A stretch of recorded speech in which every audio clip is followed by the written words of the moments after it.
Emily, what happened to you? If you watched the recently released Season 4 Part 2 of the series, you're likely to scratch your head like me, trying to figure out what happened to Emily and perhaps, even more importantly, what will happen to her next. The good news is that the final episode of Season 4 has witnessed a great shift in the story and made me excited for the future of the show for the first time since Season 1. The bad news is, the future of the show has never been this ambiguous, as that ending messed up with our minds, so without further ado, let's dive in and see what we know so far about the upcoming season of Emily in Paris. After referencing so much the Season 4 finale, I have to discuss it with you guys and share my thoughts on how Season 5 will proceed afterward. I don't know about you guys, but the last episodes of Season 4 left me on the edge of my seat. Here's what happened. Emily traveled to Rome to find Marcello after he started ghosting her due to Sylvie's interference. There, she tried to juggle her complicated personal and professional life. Emily and Marcello's romantic endeavors hit a roadblock when he assumed she was only there for business. However, thanks to his mother overhearing Emily's genuine intentions, they managed to reconcile, ending the season on a hopeful note for their relationship. Honestly, I'm still shocked how Emily could find herself in a brand new relationship so quickly. Do you think that storyline was a bit rushed, or are you a fan of Emily and Marcello together? Let me know in the comments. Meanwhile, Sylvie and the rest of the Agence Gratteau team had a business deal at stake as they pitched their marketing strategy to Marcello's mother. This deal teetered on the edge of collapse but is saved when Sylvie secures a 6-month trial period, giving Emily a chance to run the Rome office. I mean, good for her. I know that a lot of people hate Emily constantly being praised for doing basically nothing and somehow thriving in her business, but she is one of those rare lucky kids, I guess. The toilet paper campaign is in trouble. I have an idea.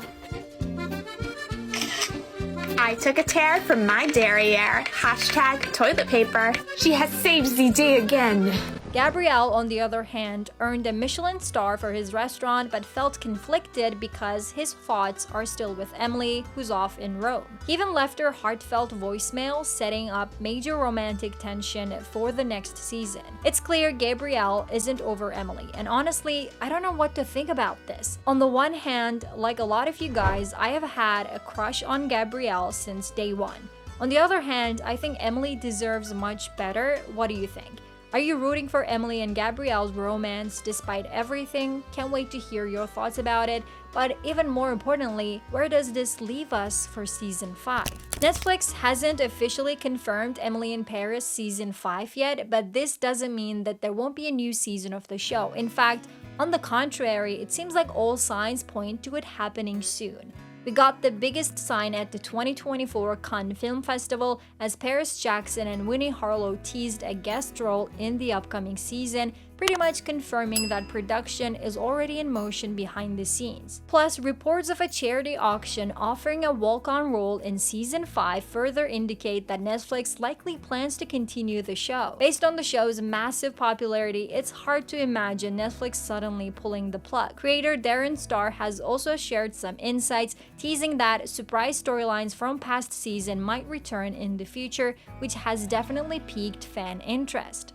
We also know that the cast is willing to continue the journey as long as it takes. For instance, previously Lucas Bravo, who plays the part of Gabrielle in the series, expressed that he has his own hopes for Gabrielle's future, suggesting that his character might open a vegetarian restaurant, highlighting the show's potential to address larger social themes. This means that there's still a lot to cover in Emily and other characters' lives, and Season 5 is imminent. Yes, it sounds like a long time, but I feel like I'm not alone in thinking that with that Season 4 finale, a lot of people will be hyped to wait for Season 5 of the show no matter how long it takes. In Season 5, we'll likely see Emily dealing with the fallout of balancing her budding relationship with Marcello and her unresolved feelings for Gabrielle. Plus, she'll be managing the new Rome office, which means more drama, new challenges, and probably more romantic complications. Also, do not be shocked to see Emily in Paris' name being switched to Emily in Rome. In fact, there might even be a spin-off miniseries focusing on Emily's adventures in Rome alone. Does this mean this is the end of Emily in Paris as we know it?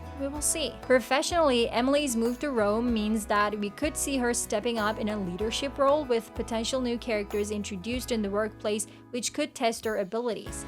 At this point, I have to include yet another one of those TikToks that mocks her business ventures simply because I cannot get enough of them. 1 second. Pee pee, wee wee. Hashtag toilet. You are so talented. You may question, why would we want a new season of the show in the first place, let alone a spin-off show taking place in Rome? Seriously, like, why people love this show so much? For starters, the show is basically a love letter to Paris. The dreamy streets, the haute couture fashion, and the glamorous, romanticized version of life in the City of Light. It's the ultimate escapism.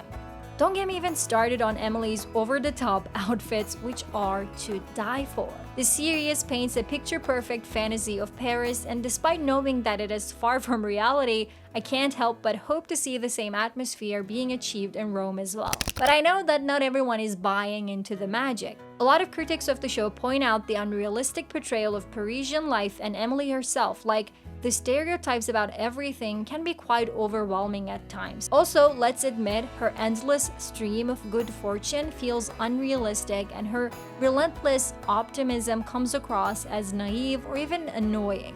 Which group are you leaning more toward though? Do you hope to see the show continue with new seasons and new shows? Or do you think enough is enough? Drop your thoughts in the comments below. For more content on other Netflix shows, click on this video.